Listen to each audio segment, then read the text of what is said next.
Welcome to Jyothi TV. Bulletin ముందుగా headlines చూద్దాం. 5 ఏళ్లలో కుప్పం ప్రజల రుణం తీర్చుకుంటానన్న సీఎం చంద్రబాబు. సొంత నియోజకవర్గం కుప్పంలో సీఎం చంద్రబాబు బహిరంగ సభ. కుప్పం ప్రజలు తనను 8 సార్లు గెలిపించారని వెల్లడి. తాను కుప్పం వచ్చినా రాకపోయినా ఇక్కడి ప్రజలు గెలిపించారని వ్యాఖ్యలు. అసెంబ్లీ స్పీకర్ కు లేఖ రాసిన జగన్. ముఖ్యమంత్రి మంత్రుల తర్వాత జగన్ ప్రమాణం. ఇది నిబంధనలకు విరుద్ధమన్న జగన్. తమకు ప్రతిపక్ష హోదా ఇచ్చేది లేదని చెప్పకనే చెప్పారని విమర్శలు.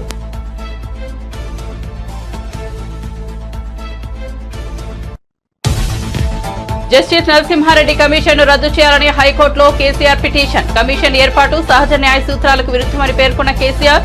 బీఆర్ఎస్ హయాంలో నిబంధనల మేరకే విద్యుత్ కొనుగోలు జరిగిందని వెల్లడి.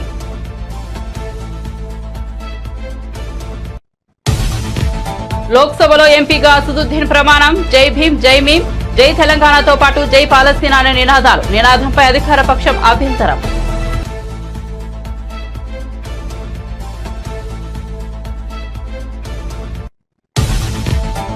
జీవన్ రెడ్డిని కోల్పోయేందుకు కాంగ్రెస్ సిద్ధంగా లేదన్న బట్టి విక్రమార్క. జీవన్ రెడ్డి మనస్తాపానికి కారణాలను అధిష్టానం దృష్టికి తీసుకెళ్తామన్న బట్టి కష్టకాలంలో ఉన్నప్పుడు పార్టీని చక్కదిద్దేందుకు కృషి చేశారని కితాబు. పార్టీ నాయకత్వం జీవన్ రెడ్డితో మాట్లాడుతోందని వెల్లడి. తెలంగాణ బిడ్డగా కిషన్ రెడ్డిని సత్కరించానన్న మంత్రి కోమిటిరెడ్డి. కేంద్ర మంత్రి పదవి చేపట్టినందుకు సత్కరించినట్లు వెల్లడి. తెలంగాణ అభివృద్ధికి సహకరించాలని కోరానన్న కోమిటిరెడ్డి.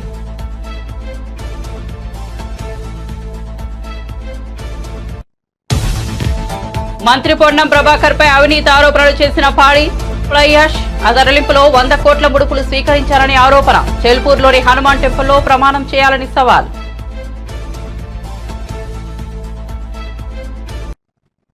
ఇక వార్త వివరాల్లోకి వెళ్తే ఏపీ ముఖ్యమంత్రి చంద్రబాబు సొంత నియోజకవర్గం కుప్పం విచ్చేశారు. కుప్పంలో ఏర్పాటు చేసిన భారీ బహిరంగ సభకు చంద్రబాబు హాజరయ్యారు. ఈ సందర్భంగా ఆయన ప్రసంగిస్తూ కుప్పం నియోజకవర్గ ప్రజలకు పాదాభివందనం చేస్తున్నానని వెల్లడించారు. చాలా ఎన్నికల్లో తాను పోటీ చేశారని, ఎమ్మెల్యేగా ఎన్నుకోవడం ఇది 9వసారి అని తెలిపారు. అందులో 8 పర్యాయాలు కుప్పం నుంచే ఎమ్మెల్యే అయ్యానని వివరించారు. ఇక్కడి ప్రజలు తనను తిరుగులేని మెజార్టీతో గెలిపించారని చంద్రబాబు సంతోషం వ్యక్తం చేశారు.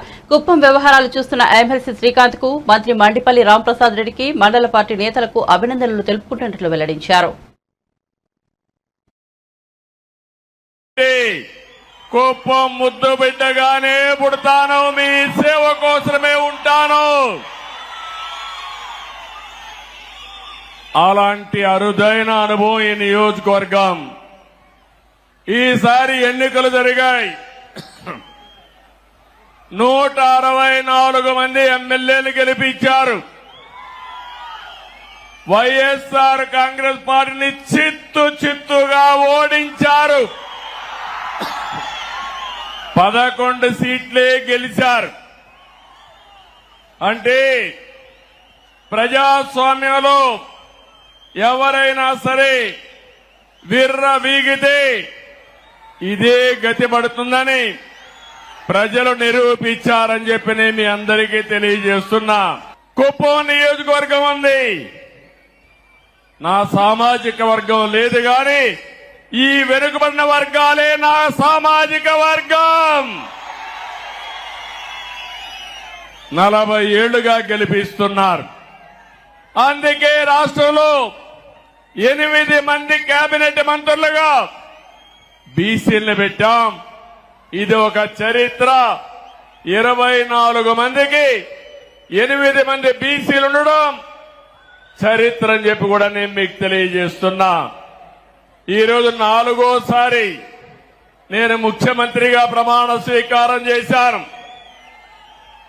ప్రమాణ స్వీకారం చేస్తానే పోలవరం పోయాను, అమరావతికి వెళ్లాను, అసెంబ్లీ సమావేశాలు పెట్టుకున్నాం, కేబినెట్ సమావేశం పెట్టుకున్నాం.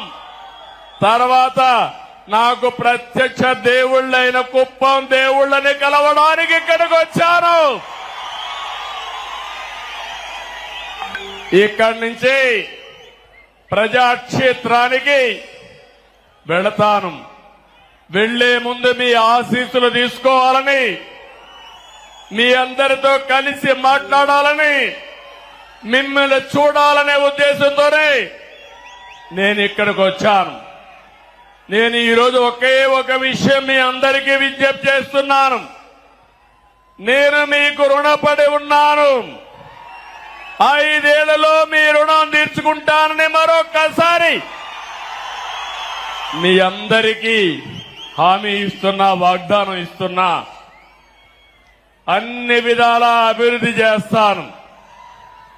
భగవంతుడు నాకు ఎంత శక్తి ఇస్తే అంత శక్తిని ఉపయోగించి కుప్పాన్ని అగ్రస్థానంలో పెట్టడానికి ప్రయత్నం చేస్తాను.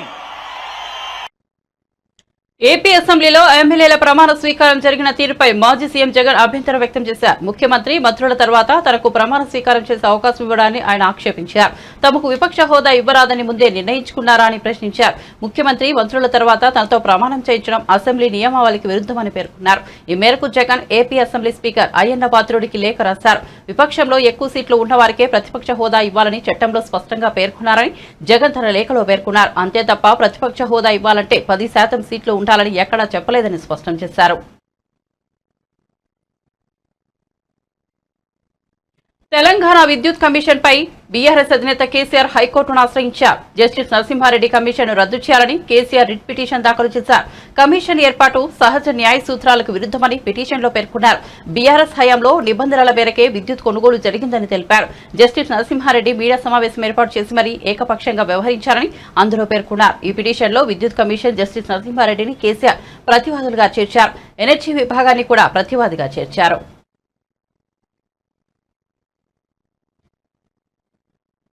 వైఎస్ఆర్సీపీ హయాంలో ఏపీలో అప్రకటిత ఎమర్జెన్సీ కొనసాగిందని బీజేపీ ఎమ్మెల్యే నల్లమిల్లి రామకృష్ణారెడ్డి విమర్శించారు. అందుకే ఎన్డీఏ కూటమికి ప్రజలు అపూర్వ విజయాన్ని అందించారని చెప్పారు. నియంత పరిపాలనను ప్రజలు ఆమోదించారనే విషయం స్పష్టమైందన్నారు. అందుకే దిక్కులేని స్థితిలో తన పార్టీని కాంగ్రెస్ లో విలీనం చేసే దిశగా జగన్ అడుగులు వేస్తున్నారని వ్యాఖ్యానించారు. ఈ మేరకు బెంగళూరులో Karnataka deputy CM DK Shivakumar తో జగన్ చర్చలు జరిపారన్నారు. పరిపాలనలో 2019 నుంచి 2024 వరకు కొనసాగితే ఆ అప్రకటిత ఎమర్జెన్సీని కూడా వ్యతిరేకిస్తూ ఇవాళ ప్రజలు అపూర్వమైన విజయం కూటమికి అందించారు. దీని ద్వారా తెలియవచ్చేది ఆనాడైనా ఈనాడైనా నియంత పరిపాలన ప్రజలు ఆమోదించరు అనేది స్పష్టంగా అర్థమవుతా ఉంది. అందుకే ఇవాళ దిక్కులేని పరిస్థితిలో జగన్మోహన్ రెడ్డి తన పార్టీని కాంగ్రెస్ పార్టీలో విలీనం చేసే దిశగా అడుగులు వేస్తా ఉన్నాడు. నిన్నటి రోజున బెంగళూరులో డీకే శివకుమార్తో భేటీ అయి వైఎస్ షర్మిల్ని కాంగ్రెస్ పార్టీ నుంచి బయటకు పంపిస్తే తన పార్టీ విలీనం చేయడానికి సంసిద్ధమని వ్యక్తం చేసే నిస్సహాయ స్థితికి జగన్మోహన్ రెడ్డి వెళ్లిపోవడం జరిగింది. తనతో గెలిచిన 11 మంది ఎమ్మెల్యేల్లో ఎంతమంది తనతో ప్రయాణం చేస్తారో తెలియని పరిస్థితి. గెలిచిన 9 పార్లమెంటు సభ్యుల్లో ఎంతమంది తనతో ప్రయాణం చేస్తారో తెలియని పరిస్థితి. ఉన్న రాజ్యసభ సభ్యులు తనతో ఉంటారో లేనో తెలియని పరిస్థితి. ఇటువంటి పరిస్థితిలో దిక్కుతోచని పరిస్థితి. అంటే సాక్షాత్తు పులివెందులకు వెళ్తే కార్యకర్తలే తన ఇంటిపైన దాడి చేస్తే నిస్సహాయ స్థితిలో పడిపోయిన వైఎస్ జగన్మోహన్ రెడ్డి కడప జిల్లాలో ఓడిపోయిన అభ్యర్థులు కానీ గెలిచిన అభ్యర్థులు కానీ కనీసం పులివెందుల రాజప్రసాదం వైపు చూడని పరిస్థితి. ఇటువంటి పరిస్థితిలో దిక్కుతోచకి వాళ్ళ కాంగ్రెస్ పార్టీని ఆశ్రయించే దిశగా ముందుకెళ్తా ఉన్నారు. ఇటువంటి అరాచక శక్తులన్నీ మరలా కాంగ్రెస్ పార్టీ వైపు చేరి నరేంద్ర మోడీ గారి నాయకత్వంలో ప్రభుత్వాన్ని అస్థిరపరిచే ప్రయత్నాలు చేయడం జరుగుతుంది. తమకు కావాల్సిన వారికి ఉద్యోగాలు కల్పించడం కోసం వైసీపీ ప్రభుత్వం ప్రజాధనాన్ని పప్పు బెల్లాల మాదిరిగా పంచిపెట్టేసిందని తెలుగుదేశం పార్టీ అధికార ప్రతినిధి నీలాయపాలెం విజయ్ కుమార్ ఆరోపించారు. కేవలం దీనికోసమే డిజిటల్ కార్పొరేషన్ పెట్టారని, దాని చైర్మన్, వైస్ చైర్మన్ ఇళ్లలో పిల్లలకు ట్యూషన్లు చెప్పే టీచర్లను కూడా ఈ కార్పొరేషన్లో ఉద్యోగాలు చూపించి జీతాలు చెల్లించారని తెలిపారు. వైసీపీ ప్రభుత్వంలో ఎంత అడ్డగోలుగా పాలన సాగిందో తెలుసుకోవడానికి ఇదో పెద్ద ఉదాహరణ అన్నారు. సోమవారం అక్కడ టీడీపీ కేంద్ర కార్యాలయంలో ఆయన విలేకరులకు ఆ వివరాలు వెల్లడించారు. దారుణంగా నాశనం చేశారో ఒక్కొక్కటి వార్తలు బయటకు వస్తుంటే ఆవేదన కలుగుతుంది. సో చిన్న చిన్న కార్పొరేషన్లు కూడా వదలకుండా దాంట్లో తమ వారిని చొప్పించేసి ఏ విధంగా కార్పొరేషన్ని నాశనం చేశారో, కార్పొరేషన్ అనే ఒక పదాన్ని ఎంత ఘోరంగా వాడుకున్నారో చూస్తుంటే ఆవేదన కలుగుతుంది. సో దాంట్లో ఈరోజు మన ముందుకు వచ్చింది digital corporation, AP digital corporation. TDP 2014-19 మధ్యలో కంటెంట్ కార్పొరేషన్ని గవర్నమెంట్ శాఖలకి కంటెంట్ తయారు చేయడానికి ఒక కంటెంట్ కార్పొరేషన్ అంటూ పెడితే దాన్ని వీళ్ళు వచ్చిన తర్వాత 1924 మధ్యలో డిజిటల్ కార్పొరేషన్ లిమిటెడ్ అని పేరు మార్చి దాన్ని ఎంత సంపూర్ణంగా వాడుకున్నారంటే బహుశా ఏ కార్పొరేషన్ని ఇంత ఎత్తున దాంట్లో 50%, 30%, 60% పెడితే దీంట్లో 100% కేవలం తమ వాళ్ళ కోసం, తమ వాళ్ళ చేత, తమ వాళ్ళ కొరకు అంటారే ఆ టైప్లో పూర్తిగా డిజిటల్ కార్పొరేషన్ని వాడుకున్నారు. అసలు తమ పార్టీలోని వారి కోసం, తమ పార్టీలోని వారికి ఉద్యోగాలు ఇవ్వడం కోసం ఏకంగా ఒక కార్పొరేషన్ ఏర్పరిచి ఆ కార్పొరేషన్ నిండా ఏ రకమైన క్వాలిఫికేషన్స్తో ఏ రకమైన సంబంధం లేకుండా తమ వాళ్ళని ఉద్యోగులుగా దాంట్లో నింపేసి దాంట్లో 3వ వంతు అసలు ఆఫీస్కే రారంటే ఫేక్ ప్రొఫైల్స్. సో ఆఫీస్కే రారు, వీళ్ళు ఎవరు ఉంటారో ఎక్కడ జీతాలు ఇచ్చారో మనకే తెలియదు. కానీ మొత్తం దాదాపు చిన్న కార్పొరేషన్ అది. దానికి 129 మంది ఉద్యోగులతో దాంట్లో 42 మంది ఆఫీసులకే రారు. ఈ లెవెల్లో చేశారు. ఇదే డిజిటల్ కార్పొరేషన్. ఇవన్నీ వాస్తవాలే. దీంట్లో 129 మంది ఉద్యోగుల లిస్టు ఇదేదో ఇప్పుడు తీసిన లిస్టు కాదు, మా గవర్నమెంట్ వచ్చింది తీసిన లిస్టు కాదు, ఇంతకుముందే మా దగ్గర ఉంది. మేము ఇంతకుముందు ఇవన్నీ పెడితే మాకు నోటీసులు పంపించారు అప్పటి సదరు చైర్మన్ చిన్న వాసుదేవరెడ్డి గారు, మీరు తప్పు మారుతున్నారు అది ఇది. వాసుదేవరెడ్డి గారు మీరు ఎక్కడున్నారో ఇప్పుడు, మీ తప్పులు మాఫీ అయిపోతాయని చెప్పి మా గవర్నమెంట్ రాగానే రిజైన్ చేసి చెక్కేశారు. సో మీ తప్పులు ఎక్కడికి పోవు, ఖచ్చితంగా అన్ని you need to face the music for all what you have done. ఇంకో అబ్బాయి ఎవరు, మాధవరావు అనకొతను, రఘు అనకొతను, ఇంకేదో ఈ పేర్లు ఉన్నాయండి. వీళ్ళందరూ కలిసి కూడా ఖచ్చితంగా they need to face the music. అసలు 1, 2 కాదు, 129 మంది ఉద్యోగాలు తమ వాళ్ళ చేతనే, తమ వాళ్ళ కొరకు ఎలా నింపేశారంటే 5 ఏళ్ల ఈ కార్పొరేషన్ ఇంట్లో కోట్ల రూపాయల ప్రజల సొమ్ముని ప్రభుత్వ కార్యకలాపాల యాడ్స్ని మేము ఇస్తున్నాము. గవర్నమెంట్ కార్యకలాపాలని సాక్షి టీవీలో, సాక్షి పేపర్లో ఇచ్చింది కాకుండా ఈ డిజిటల్ కార్పొరేషన్ ద్వారా మేము యాడ్స్ ఇస్తాము అని చెప్తూ కోట్ల రూపాయలని డిస్గైజ్ యాడ్స్ ద్వారా వాడుకున్నారు. తెలుగుదేశం పార్టీ పెట్టిన కంటెంట్ కార్పొరేషన్ పేరు మార్చి దాని ద్వారా అస్మదీయులకు ఉద్యోగాలు ఇచ్చుకున్నారు, డబ్బులు ఇచ్చుకున్నారు, వెబ్సైట్లను ఎంపానల్ చేసుకున్నారు, దానికి యాడ్స్ ఇచ్చుకున్నారు. సో వైసీపీ సోషల్ మీడియా కోసం డిజిటల్ కార్పొరేషన్ని ఒక ఉద్యోగ పునరావాస కేంద్రంగా వాడుకున్నారు. 1, 2 కాదు, 129 మంది ఉద్యోగులు. దీనిలో ఇంకా తమాషైన విషయం ఏంటంటే ఐ డ్రీమ్ అనే ఒక యూట్యూబ్ ఛానల్ నిర్వహించే ఒక వ్యక్తికి అదే రకమైన అదే డొమైన్లో ఉన్న ఒక ప్రభుత్వ కార్పొరేషన్కి ఏ విధంగా చైర్మన్షిప్ ఇస్తారు? ఇట్స్ కాన్ఫ్లిక్ట్ ఆఫ్ ఇంట్రెస్ట్ కదా. ఐ డ్రీమ్ అనే ఒక యూట్యూబ్ ఛానల్ ఏం చేస్తుంది, రకరకాల ప్రోగ్రామ్స్ని యాడ్స్ ద్వారా ఇస్తుంది, అది ఒక ప్రైవేట్ కంపెనీ. ఇప్పుడు ఈ డిజిటల్ కార్పొరేషన్ ఏం చేసింది, గవర్నమెంట్ ప్రోగ్రామ్స్ని యాడ్స్ ద్వారా ఇస్తుంది. సో వీళ్ళిద్దరు చేసే పని దాదాపు ఒకటే, కానీ ఏ రకమైన కాన్ఫ్లిక్ట్ ఆఫ్ ఇంట్రెస్ట్ అనే చూడకుండా జగన్మోహన్ రెడ్డి గారు ఆయనకి పాపం వాళ్ళకి ఇవ్వాలి అంటే అసలు ఆయన దానకన్నుడు ఇచ్చేశాడు అన్నమాట. సో చిన్న వాసుదేవ్. తెలంగాణకు చెందిన ఎంపీలు లోక్సభలో ప్రమాణం చేశారు. హైదరాబాద్ ఎంపీ అసదుద్దీన్ ఓవైసీ ప్రమాణ స్వీకారం సభలో దుమారం రేపింది. ఆయన ప్రమాణంపై అధికార పక్షం ఆగ్రహం వ్యక్తం చేసింది. అసదుద్దీన్ ప్రమాణం చేసిన తర్వాత చివరలో జై భీమ్, జై భీమ్, జై తెలంగాణ, జై పాలస్తీనా అని నినాదాలు చేశారు. ఈ నినాదాలపై అధికార పక్షం అభ్యంతరం వ్యక్తం చేసింది. వరంగల్ ఎంపీ కడియం కావ్య తెలుగులో ప్రమాణం చేశారు. ప్రమాణం చివరిలో కావ్య జై భీమ్, జై భద్రకాళి, సేవ్ కాన్స్టిట్యూషన్ అని నినాదాలు చేశారు. ఖమ్మం ఎంపీ రామసహాయం రఘురామరెడ్డి ఇంగ్లీష్లో ప్రమాణం చేశారు. చివరిలో జై హింద్, జై తెలంగాణ, జై సంవిధానాన్ని నినదించారు. బీజేపీ ఎంపీ ధర్మపురి అరవింద్ ఇంగ్లీష్లో ప్రమాణం చేశారు. గోడం నగేష్, అసదుద్దీన్ ఓవైసీ హిందీలో ప్రమాణం చేశారు. గడ్డం వంశీకృష్ణ, రఘునందన్ రావు, కొండా విశ్వేశ్వరరెడ్డి ఇంగ్లీష్లో ప్రమాణం చేశారు. సురేష్ షెట్కార్, ఈటల రాజేందర్, డికే అరుణ, మల్లు రవి, కుందూరు రాఘవి, చామల కిరణ్ కుమార్ రెడ్డి, బలరాం నాయక్ తెలుగులో ప్రమాణం చేశారు. ఈటెల జై సమ్మక్క సారాలమ్మ అని నినదించారు.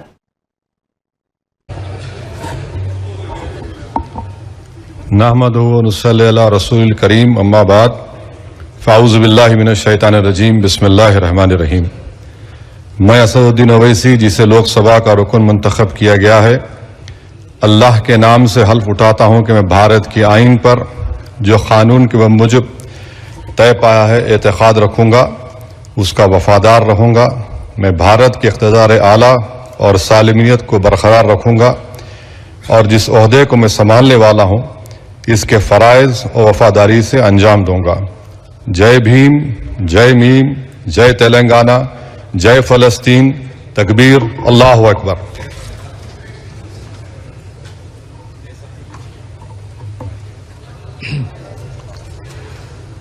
श्री జీవన్ రెడ్డిని కోల్పోయేందుకు తమ పార్టీ సిద్ధంగా లేదని తెలంగాణ ఉప ముఖ్యమంత్రి మల్లుబట్టి విక్రమార్క అన్నారు. జీవన్ రెడ్డి గౌరవానికి భంగం కలగకుండా చూస్తామని స్పష్టం చేశారు. బేగంపేటలోని జీవన్ రెడ్డి నివాసంలో ఆయనతో భేటీ సమావేశమయ్యారు. అనంతరం మీడియాతో మాట్లాడుతూ జీవన్ రెడ్డి మనస్తాపానికి కారణాలను అధిష్టానం దృష్టికి తెస్తామన్నారు. కష్టకాలంలో ఉన్నప్పుడు పార్టీని చక్కదిద్దేందుకు ఆయన ఎంతో కృషి చేశారని గుర్తు చేశారు. తమ పార్టీ నాయకత్వం జీవన్ రెడ్డితో మాట్లాడుతోందన్నారు. పార్టీకి దిశానిర్దేశం చేసేందుకు జీవన్ రెడ్డి లాంటి వారు అవసరమన్నారు. వారు మాకున్నటువంటి సీనియర్ నాయకులుగా మాకు కూడా మార్గదర్శకం చేస్తూ పార్టీని ప్రభుత్వాన్ని నడిపించడానికి వారికి ఉన్నటువంటి ఆ సీనియారిటీ కానీ వారి ఆలోచనల్ని తప్పనిసరిగా పరిగణలో తీసుకుంటారు. సార్, ఇప్పుడు ఇట్లాంటి నిర్ణయమే మిగతా నియోజకవర్గాల్లో ఉన్నటువంటి సీనియర్లకు కూడా ఎదురవుతుందని అనుకోవచ్చా? లేకపోతే ఎక్కడ ఏ సీనియర్ నాయకుడిని కూడా కాంగ్రెస్ పార్టీ కోల్పోవటానికి సిద్ధంగా లేదు. కాంగ్రెస్ పార్టీ ఈరోజు ఈ స్థాయిలో ఉందంటే అటువంటి నాయకులందరూ కష్టపడి పోగేస్తేనే ఈరోజు కాంగ్రెస్ పార్టీ రాష్ట్రంలో పాలన చేస్తా ఉంది. కాబట్టి ఏ నాయకులకు కూడా మనస్తాపం గురి అయితే మేమందరం బాధపడతాం. సీనియర్ నాయకులు ఆయనకు తెలియకుండా జాయిన్ చేసుకున్నారు అంటున్నారు. జరిగిన పరిణామాలన్నీ మీకు తెలిసినే. నేను ప్రత్యేకంగా మళ్ళీ వాటి లోతుల్లోకి పోవాల్సిన అవసరం లేదు. తప్పనిసరిగా పార్టీ నాయకత్వం వారిని సంపూర్ణంగా వారి స్థాయికి తగ్గట్టుగా వారి సీనియారిటీ తగ్గట్టుగా వారి గౌరవానికి ఎక్కడ భంగం కలగకుండా ఉండే స్థాయిలోనే వారి నిర్ణయాలు ఉంటాయి. వారిని అట్లాగే గౌరవిస్తారు. తెలుగు రాష్ట్రాల్లో ఎన్నికైన ఎంపీలు తెలుగులో ప్రమాణ స్వీకారం చేయడానికి తడబడుతున్న వేళ తమిళనాడు రాష్ట్రానికి సంబంధించిన కృష్ణగిరి నియోజకవర్గం ఎంపీ కె గోపీనాథ్ తెలుగులో ప్రమాణ స్వీకారం చేసి అందరినీ ఆశ్చర్యానికి గురిచేశాడు. భారత పార్లమెంట్ లోక్సభ సభ్యునిగా ఎన్నికైనందున శాసన ద్వారా నిర్మితమైన భారత రాజ్యాంగం పట్ల నిజమైన విశ్వాసము విధేయత చూపుతానని, భారతదేశ సార్వభౌమాధికారాన్ని సమగ్రతను కాపాడుతానని, నేను స్వీకరించబో కర్తవ్యాన్ని శ్రద్ధాశక్తులతో నిర్వహిస్తానని దైవ సాక్షిగా ప్రమాణం చేస్తున్నాను. నంద్రి వనకం, జై తమిళనాడు.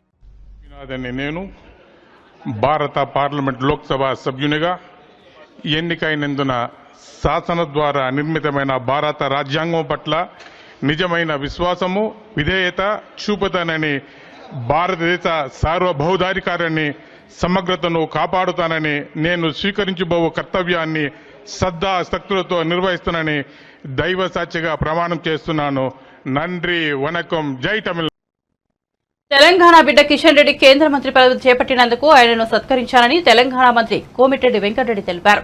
మంగళవారం మంత్రి పొంగిలేటి శ్రీనివాసరెడ్డితో కలిసి ఆయన కిషన్ రెడ్డిని కలిశారు. అనంతరం కోమిటిరెడ్డి మీడియాతో మాట్లాడుతూ తెలంగాణ రాష్ట్ర అభివృద్ధికి సహకరించాలని కోరినట్లు చెప్పారు. దీనికి ఆయన సానుకూలంగా స్పందించారన్నారు. తెలంగాణ బిడ్డగా కేంద్ర మంత్రిగా రాష్ట్రానికి సహకరిస్తానని హామీ ఇచ్చారన్నారు.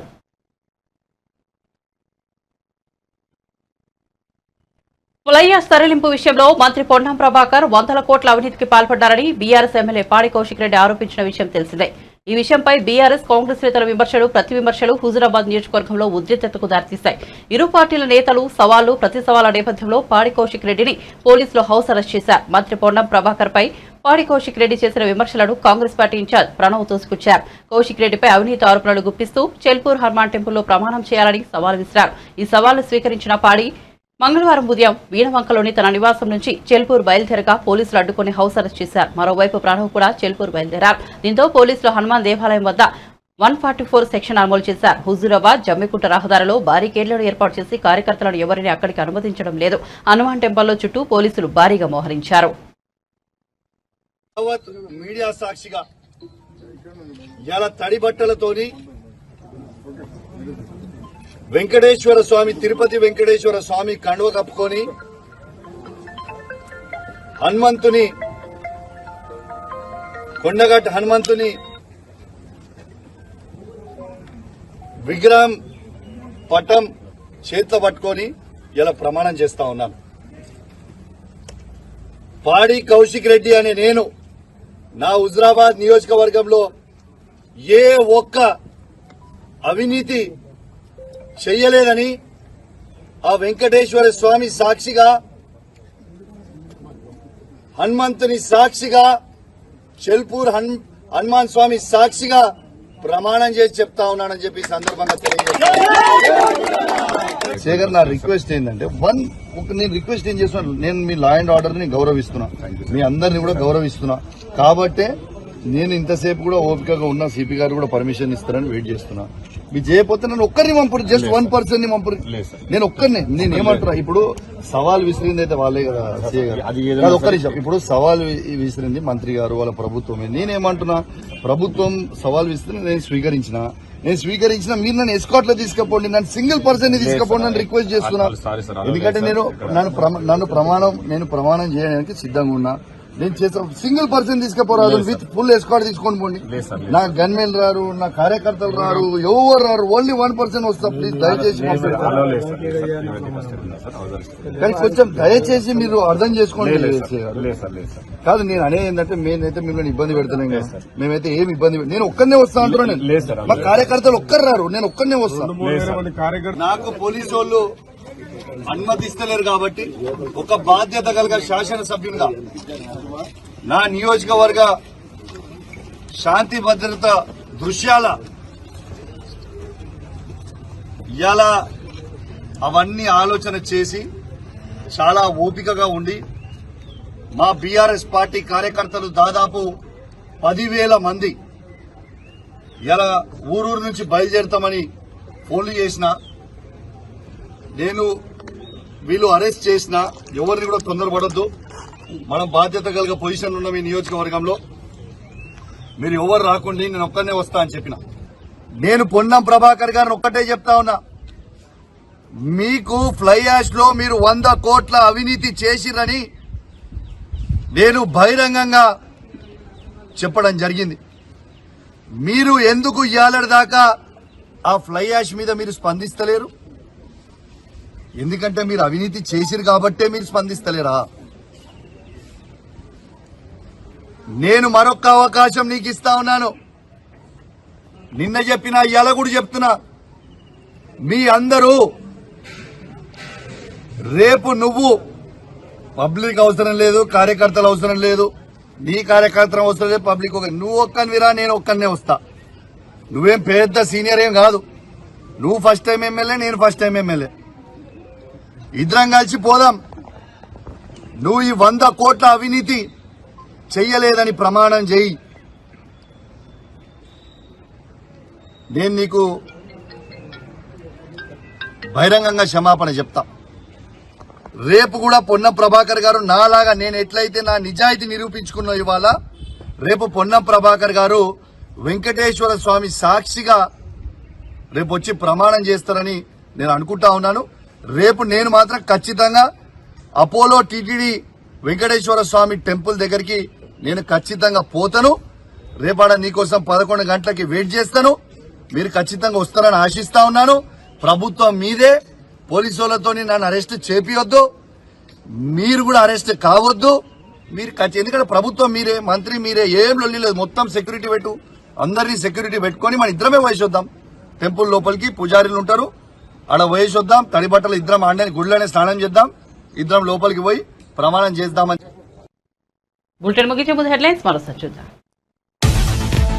5 ఏళ్లలో కుప్పం ప్రజలు రుణం తీర్చుకుంటానన్న సీఎం చంద్రబాబు. సొంత నియోజకవర్గం కుప్పంలో సీఎం చంద్రబాబు బహిరంగ సభ. కుప్పం ప్రజలు తనను 8 సార్లు గెలిపించారని వెల్లడి.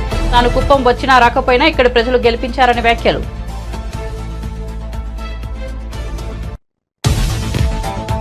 అసెంబ్లీ స్పీకర్ కు లేఖ రాసిన జగన్. ముఖ్యమంత్రి, మంత్రుల తర్వాత జగన్ ప్రమాణం. ఇది నిబంధనలకు విరుద్ధమన్న జగన్. తమకు ప్రతిపక్ష హోదా ఇచ్చేది లేదని చెప్పకనే చెప్పారని విమర్శలు.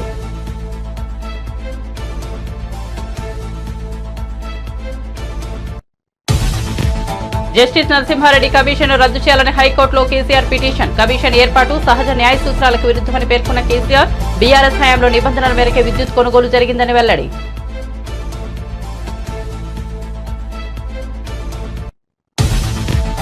లోక్సభలో ఎంపీగా అసదుద్దీన్ ప్రమాణం. జై భీం, జై భీం, జై తెలంగాణతో పాటు జై పాలస్తీనా అని నినాదాలు. నినాదంపై అధికార పక్షం అభ్యంతరం.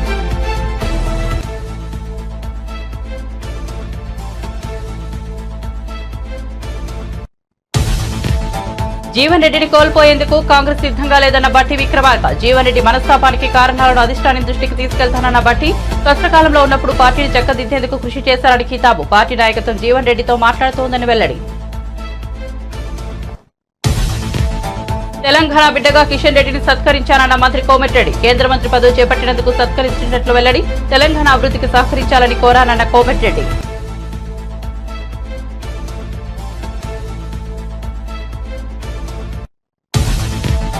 మంత్రి పొన్నం ప్రభాకర్ పై అవినీతి ఆరోపణలు చేసిన పాళీ. ఫ్లైయాష్ తరలింపులో 100 కోట్ల ముడుపులు స్వీకరించాలని ఆరోపణ. ఎల్పూర్లో హనుమాన్ టెంపుల్లో ప్రమాణం చేయాలని సవాల్.